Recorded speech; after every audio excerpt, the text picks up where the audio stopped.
Несколько минут назад крупный телеграм-канал сообщил шокирующие новости о Александре Николаевиче Серове. Сегодня утром российские органы цензуры во главе с Никитой Михалковым и Олегом Меньшиковым приняли жесткое решение по отношению к известному певцу. Вслед за Филиппом Киркоровым с Александра Николаевича было снято звание народного артиста России и поставлен запрет на его концертную деятельность. Помимо этого, маэстро российской эстрады вместе с двумя участницами шоу «Дом-2» Екатериной и Анастасией отправится в колонию на исправительные работы, которые продлятся 30 дней. Пресс-секретарь Минкульта сообщил подробности происшествия. Несколько дней назад Александр Серов и две его новые пассии из шоу «Дом-2» закатили колоссальный дебош на борту самолета Москва-Владивосток. Компания сначала просто буянила,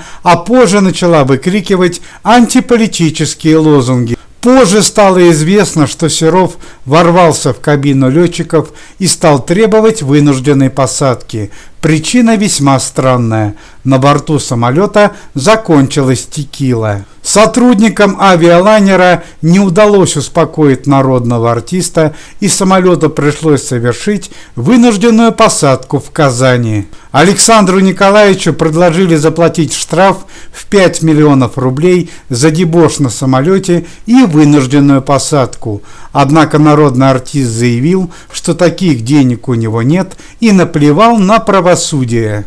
Представитель органа надзора прокомментировал решение о аресте Александра Серова. Александр Николаевич отказался платить штраф, и в связи с законом о административном нарушении «Мелкое хулиганство» он будет направлен вместе с участницами «Дома-2» на исправительные работы.